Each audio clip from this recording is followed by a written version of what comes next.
Well, good morning, dear students.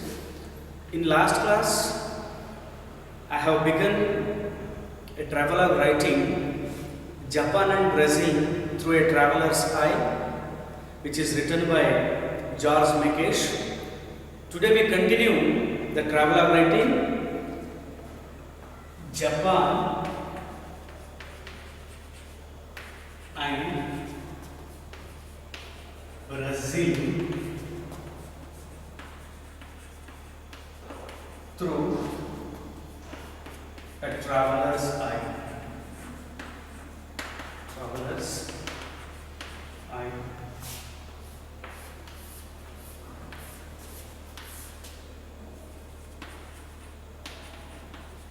George Mikesh. As we are understanding, in the beginning I told that this is a travel writing. Travel writing is a piece of writing which depicts one's experience about particular place or circumstances. This travel writing or travelogue may include a diary or some historical background, and that is one's experience. He records when he visits a new places, especially those places might be historical or that circumstances which attract him, those he records and he keeps before the readers. That is called travelogue or travel writing. As I said that this is as old as in the 2nd century it has begun. The travelogue or travel writing or the discoverers were patronized and supported, encouraged by the kings. So now it has got political power. Now travel writing is considered as one of the cultural studies, where in higher institutions also there is a particular study department called cultural department. There traveler writing has its own importance. Yesterday's class we came to know that how Japanese were. We discussed that Japanese manner as George Mikesh recorded here. The Japanese were exquisitely well-mannered people, where they give respect to others' privacy. That courtesy substitutes privacy. Courtesy works double purpose. That one is courtesy, that politeness, their kindness, and that substitutes privacy. And even though the Japan is full of overcrowded people, but yet they do not interfere with anybody's personal matters, personal issues. They respect one another's privacy. And next he talks about how people were praised about bowing, greeting by bowing each other. And in Japan, bowing is so natural, it is inevitable. It is so old that there is a difficulty hierarchy to understand. A new visitor, if he goes to Japan, he feels difficult to understand the hierarchy of bowing. But all the Japanese, they do it so naturally and formally, like ceremoniously, a ceremony solemnity. But later, and he says that not only the people in Japan were inculcated, were having the manner of bowing, even animals too. And he said that the babies who carry on the back of their mother, who sit in these little saddles, when mother bows, baby also bows. It shows that from the very beginning of their birth, they started observing and inculcating this manner of bowing. And later he says that everywhere people are mad with bowing, they are very crazed with bowing. And he says that in one of the place called Nara, he come across a deer, and where he wanted to give a food packet. Before going to take that packet, deer also bowed before him seriously. That was not mechanically, that is seriously. And later it snatched the food packet from writer's hand. So it shows that even animals were also imitable. They also inculcated bowing manner in them. And later at the end of this Japan's manner, he talks about while eating soup, one has to make a fearful noise. Making fearful noise is considered as the sign of appreciation. If one doesn't make that sound, the hosts will think that what an ill-mannered lout he is. If unnecessarily he does, if he makes noise also, then also they say that he is ill-mannered. It means to say that the person who makes that fearful noise while eating soup, he must make a considerable or an accurate, sound while eating soup. So that's what we discussed yesterday. Today we discuss about the traffic in Brazil. Brazil's capital city is Brasilia. Brasilia, their language is Portuguese.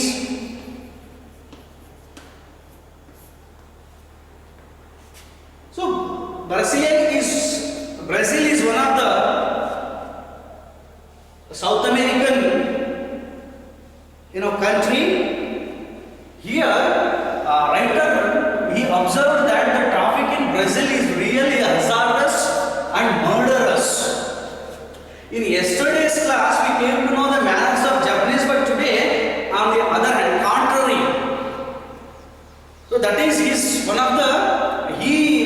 according to him, Japanese manner is one of the most exquisitely well-mannered, excellently good-mannered people are Japanese. But in Brazil he talks about the traffic rules, how people react.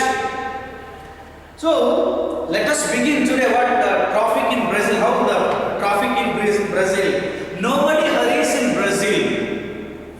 Usually whenever we stand by the road, whenever we will be trying to cross the road, we will be little bit hurried.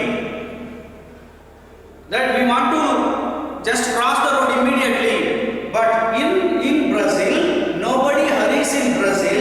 It doesn't really matter whether you reach your destination an hour too soon, a day late, or not at all.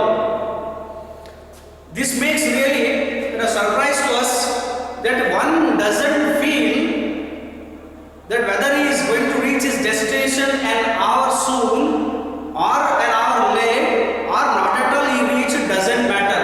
So nobody hurries in Brazil. All are having leisure time, because there is a reason behind that why the people were not hurrying to reach their destination. They grave payments. The grave payments means here footpaths where people walk. The grave payments in the streets of Copacabana. So there are some places, names are the places here. Copacabana. Copacabana is a place. It talks about Copacabana are often decorated with beautiful black mosaic. Mosaics means here a unique type of decoration. So the grave payments in the streets of Copacabana, which is one of the city in Brazil, Copacabana, are often decorated with beautiful black mosaics, a unique type of decoration. What he says here, people were very much interested to walk on the pavements rather by the vehicles. They have plenty of time, enough time to decorate the pavements, footpaths on which they walk. They decorate it with mosaics, a unique type of decoration. So they decorate it. Only people alive to beauty in their surroundings and who have plenty of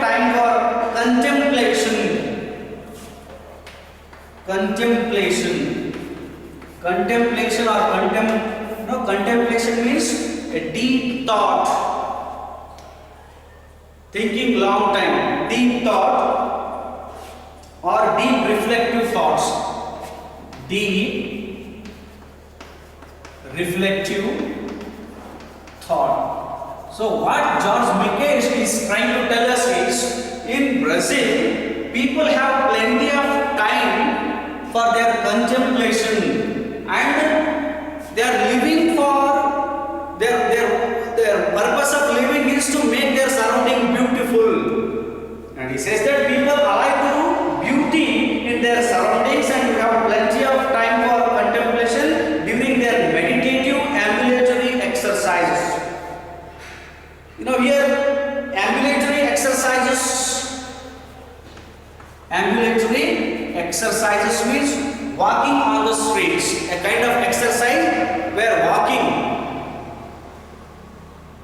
strolling, walking here and there, and now it says plenty of time for contemplation. The people in Brazil have plenty of time, enough of time to contemplate, to have a deep reflective thought. They think how to make their surrounding beautiful, and in fact they are living their life because to make their surrounding beautiful. It shows that they are not bothering about the time, rather they have much time to think about or no, make their surrounding beautiful. Especially they decorate the pavements on which they walk, they decorate it beautifully. And he says that plenty of time for contemplation during their meditative ambulatory exercises. Ambulatory exercises means walking exercises. Would take the trouble to decorate the pavements they walk on, and they spend their whole time whenever they are walking on the pavements. They spend the time also to decorate the pavements, the footpath on which they walk. However, as soon as these easy-going, leisurely characters get a steering wheel in their hands, no speed is enough for them. Next he says that exactly contrary to this, whenever they will be on the pavements, whenever they will be doing their ambulatory activities, exercises, they will have plenty of time for their contemplation. But all of a sudden, the same people who are having plenty of time on the pavements while doing ambulatory exercises, if they get steering in their hands, steering wheel, if they sit in the vehicles, in the motor cars, what happens? Their leisure time turns into very fast. Then they start giving importance to time. However, as soon as these easy-going, leisurely characters, earlier they were so leisure, they were having plenty of time, but all of a sudden, if they get a steering wheel in their hands, no speed is fast enough for them. No speed is fast enough means rapidly they start giving importance to time. They drive the motor cars at such a speed that no speed is fast enough for them. They drive so fastly. You would then be inclined to believe that gaining a tenth of a second is a matter of grave importance for all of them all the time. So here, grave importance. Grave importance means a significant importance.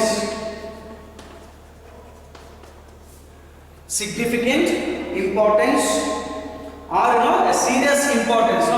Then you start finding they are very serious, and then they started, the span of time is very less, but they have to reach their destination. As you know that before, when they were on the pavements, they were very leisurely walking, they were having plenty of time to decorate the pavements, but when they get steering wheel in their hand, no speed is fast enough for them, and at the same time, you would then be inclined. See, there are certain words here, you should know the meaning of theirs. Inclined.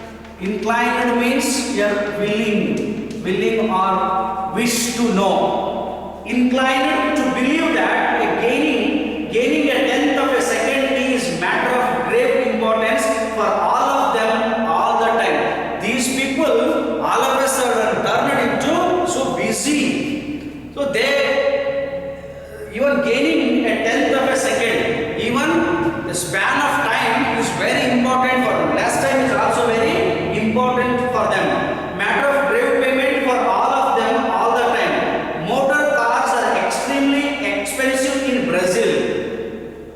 Next he tells that in Brazil, so George Mikesh has observed all these things when he was in Brazil, and he noticed that so in Brazil motor cars are extremely expensive, very costly, they are expensive. Import duties being crippling and murderous.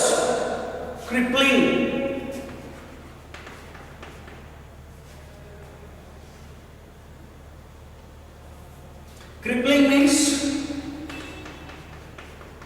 Crippling means disabled or unable to walk, unable to move, crippling, and murderous. Murderous means here very violent or wicked. So these are the meanings. So here in Brazil, what happens? That import duties being crippling and murderous, only a few other poorer South American states are in worse position in this respect. And even as we know that in Brazil motor cars are so expensive, but very less people do not own them. They are not able to buy motor cars, but remaining almost all the people have motor cars in Brazil. And only few countries, poor countries in South America are having a worse position like this. So but yet people buy motor cars in Brazil more, even though that is crippling means that is not disabled, they were not able to buy, but still as we know that the motor cars were expensive, extremely expensive in Brazil, but still people buy it. Complaints are universal. So usually people in Brazil have some complaints on everyone. They are universal. So it differs from the traffic rules from countries to countries. But in Brazil what happens? People have quite common complaints, were quite common on each other, because the time today is his, but tomorrow will be others. Complaints are universal. Everybody is having complaint on everybody else. In Brazil, the complaints are universal. Hardly anyone can afford a car, but there hardly anyone can afford a car. That was the situation. But yet this only means that the number of motor vehicles is growing by leaps and bounds. Motor cars grown by leaps and bounds means here growing rapidly. Leaps and bounds means growing rapidly.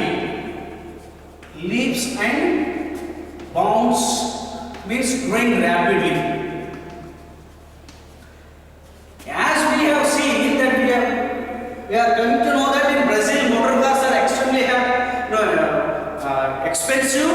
Hardly people buy, but still the people started buying more and more. Yet this only means that the number of motor vehicles is growing by leaps and bounds. So started growing, increasing rapidly. Increasing numbers of motor vehicles in Brazil started increasing, rapidly, very quickly, fastly, almost as if cars were distributed free of charge to all and sundry. In the first we came to know that cars were extremely expensive in Brazil, but at the next we come to know that as if the cars were freely distributed, like that people started buying rapidly. So numbers of motor vehicles were increased rapidly. So increased like leaps and bounds. Then he says, almost as if cars were distributed free of charges to all and sundry. Everyone started, buying motor cars in Brazil. Thus the pedestrians means here,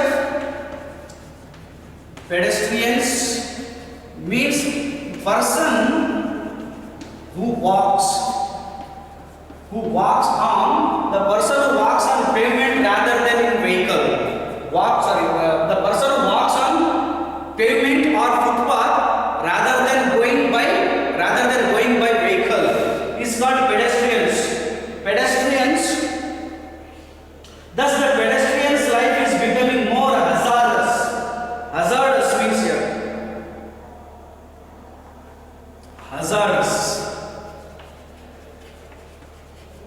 It should be pronounced as hazardous. Hazardous. Hazardous means risk or danger. So day by day, the people who are walking on, pedestrians' life has become hazardous. Means danger. They are in complete risk because the number of motor cars increased rapidly. There are more number of people who started buying motor cars, and the people or the pedestrians who walk on the pavements on the footpath, their life is in complete danger. Their life is completely in risk, he says.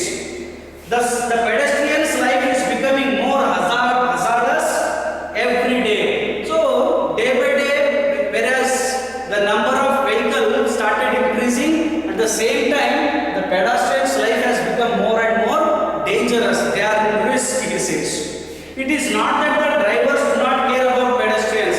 No, George Mikesh, on the other hand, he tells that it is not that the drivers who are holding the steering in their hand, they do not care about the pedestrians. They do care.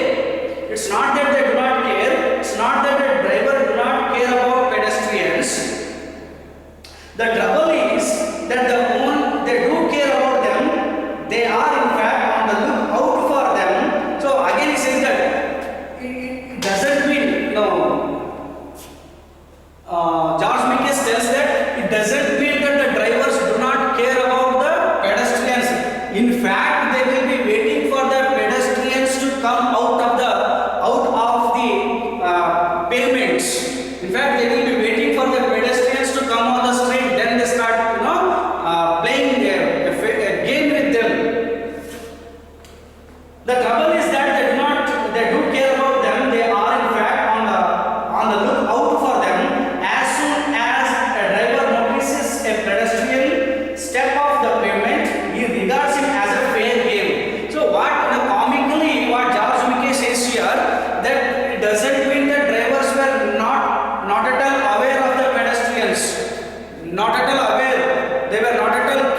They were not caring about the pedestrians. They do care. Their intention, in fact, they will be waiting for these pedestrians to come on the street. Then they start, playing game with them. Then he says that payment, he regards him as a game. It's like a game. He takes aim and accelerates. Here, what happens?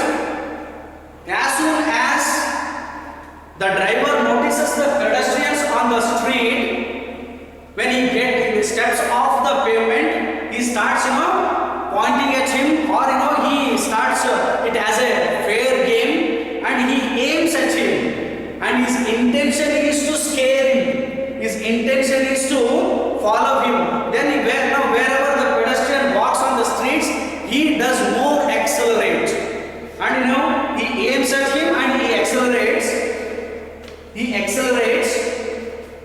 The pedestrian has to jump, leap and run for dear life. See how it is really surprise, a very strange behavior of the drivers who aims at the pedestrians, and when all of a sudden pedestrians step off the pavements, when they started walking on the streets, all of a sudden drivers, what do?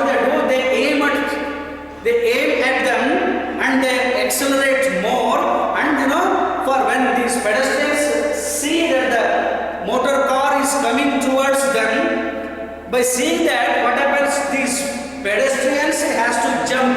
The pedestrian has to jump and leap. Leap means jumping at a certain height, or springing to certain height, to jump, leap and run for dear life. So that what this shows, pedestrian knows that the driver is aiming at him and wantedly is coming towards him, and he does more accelerate, and by seeing that, pedestrian has to jump and leap, and he has to run for his dear life. He has to escape from that hazardous, from that dangerous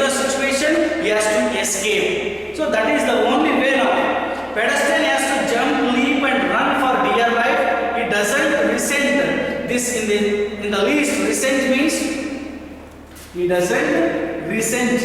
Resent means to be angry. To be angry or upset. Even then, a pedestrian knows that the driver is aiming at him, is wantedly coming towards him, but he won't get, he doesn't resent. There will be no angry, he won't get angry or upset because today is his day, tomorrow will be his. That is like they considered it as like a game, fair game. He doesn't resent this in the least, even he least bother about that act. When driver aiming at him, he doesn't get angry or upset. No, even he doesn't bother. At least he doesn't bother. Driver and pedestrians like hunter and prey. How he compares, you see? Drivers and pedestrians are like hunter and prey. You know, hunter and prey. Prey is an animal or which is hunted for food. Prey, hunter. Drivers are like hunters here. Pedestrians are like prey. They have to escape from that situation. Just to save their dear life, they have to run. How prey tries to escape from the hunters, like that these pedestrians have to escape from the dangerous situation, whereas from these drivers consider the pedestrians as prey, so that they were considering it as a fair game, so that they were targeting pedestrians who step off the pavements and walk on the streets. By seeing that these pedestrians have to jump and leap and run for their dear life, like how prey jump and escape and run from the hunters, right? He's comparing here. So hunter and prey smile amicably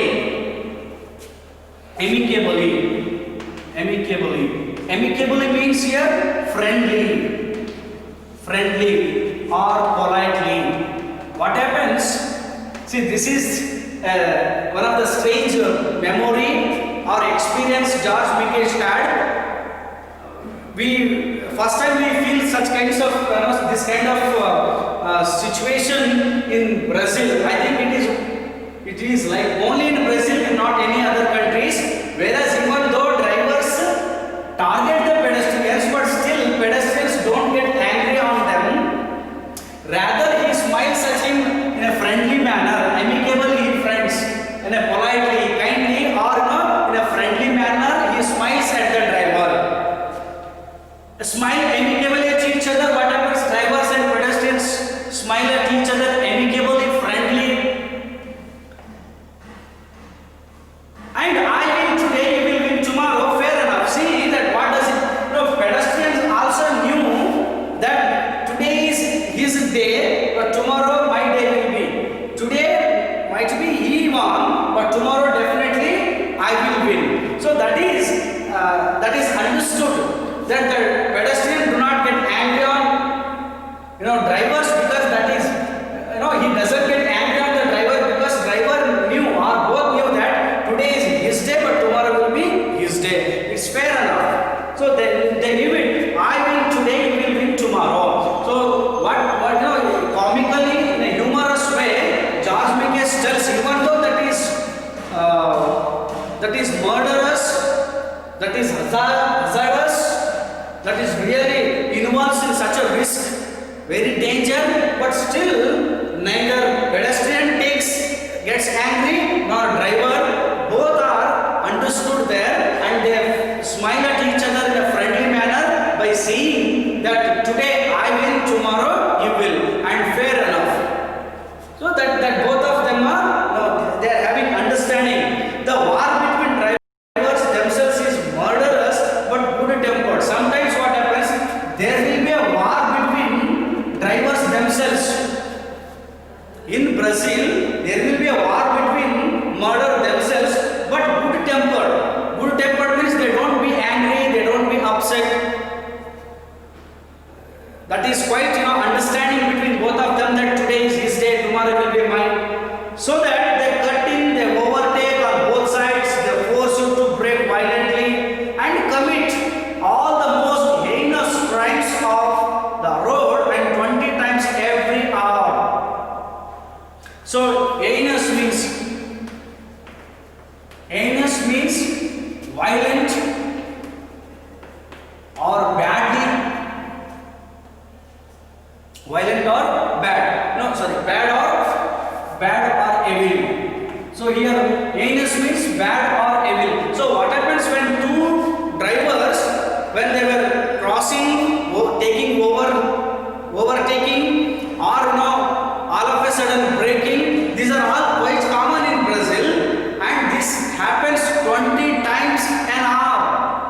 in an hour 20 times such kinds of activities you find on the streets of Brazil.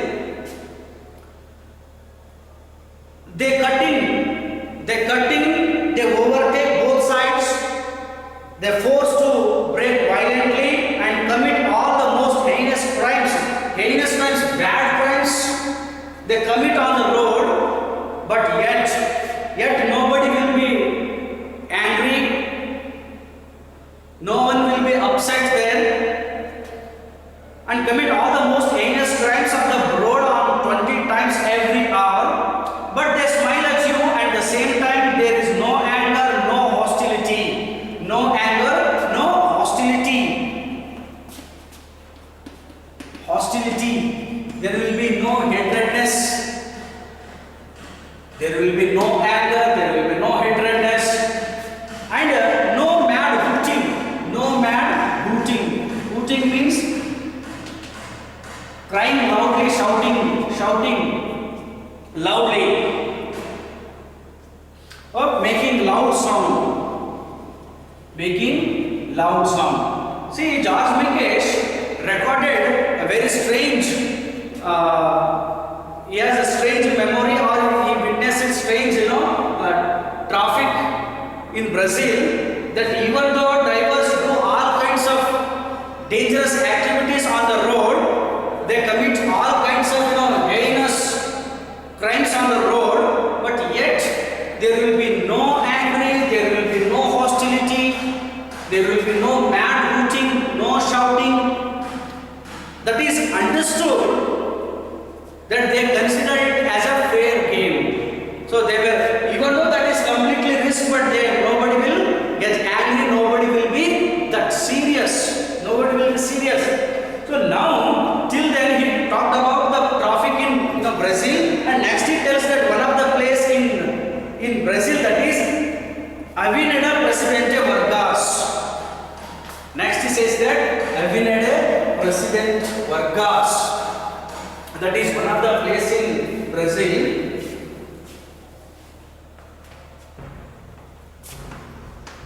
Avenida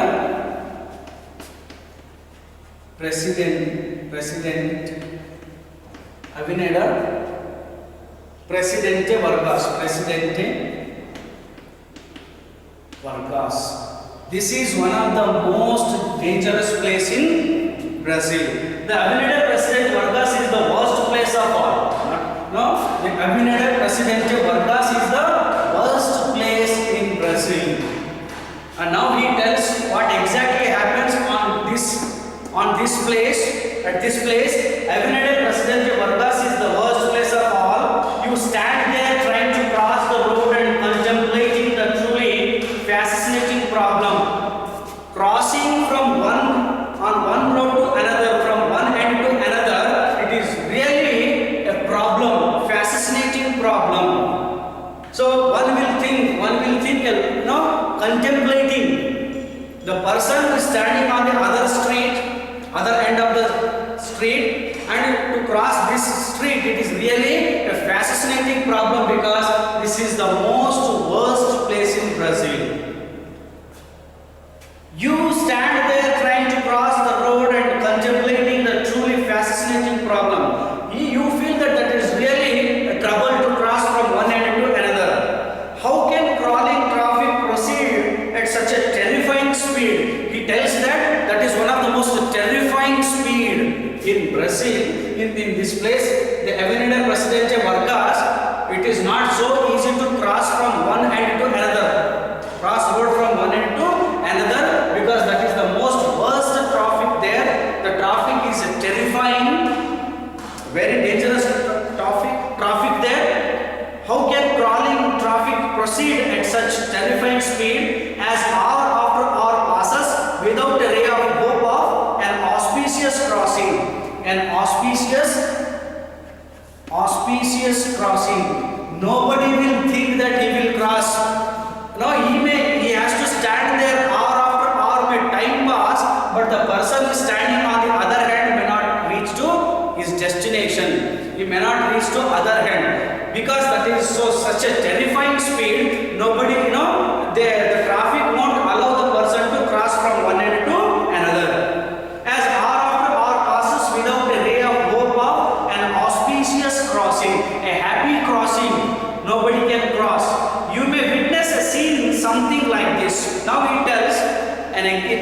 he tries to keep before us a scene like this. A man on your side of Avenue Vargas suddenly catches sight of a friend off on the other side and starts waving to him at the same time, looking completely mystified. He confuses.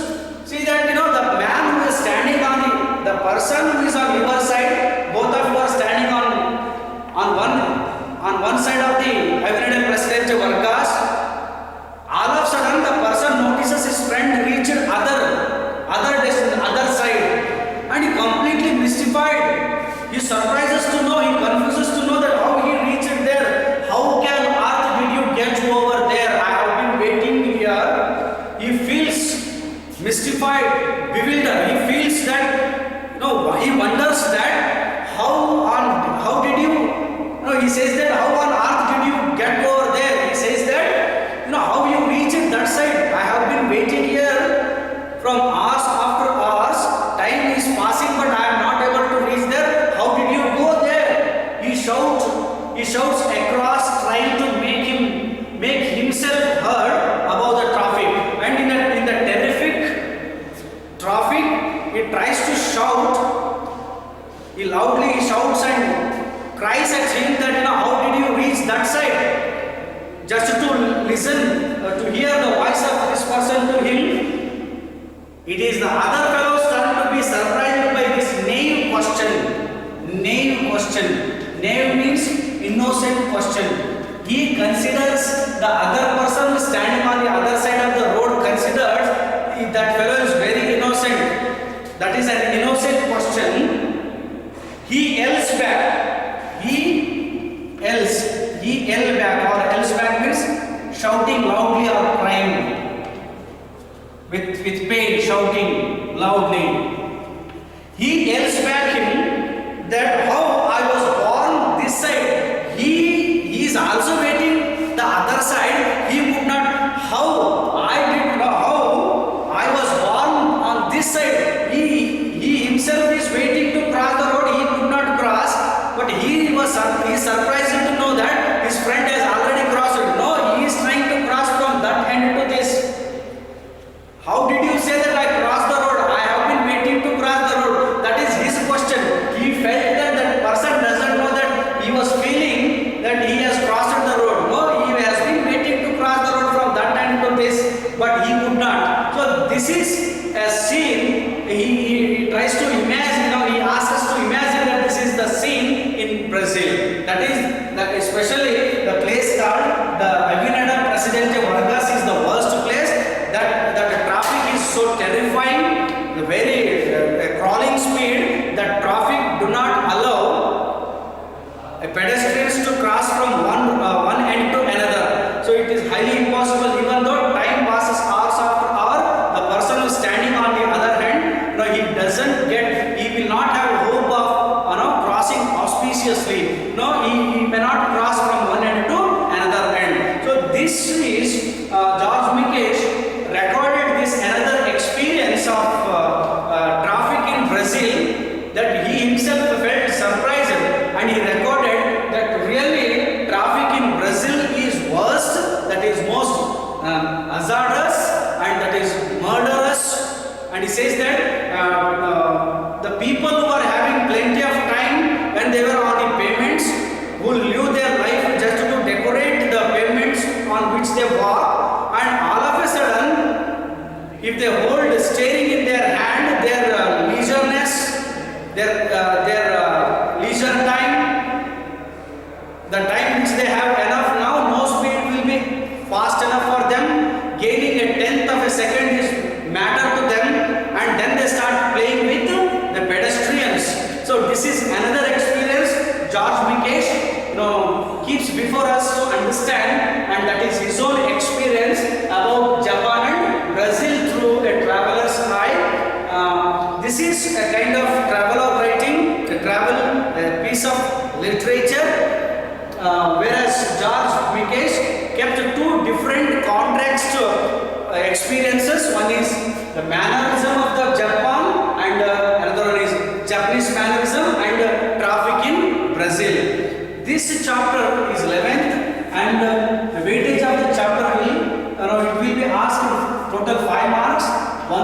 question will be 1 and 4 marks question will be 1. Total marks will be 5 in this chapter. So I hope that you have understood this traveler writing Japan and Brazil through a traveler's eye. In next class I explain you, I teach you where there is a wheel, that is written by P. Saina. Next class we discuss, and I hope that you have understood this traveler writing Japan and Brazil through a traveler's eye. Thank you.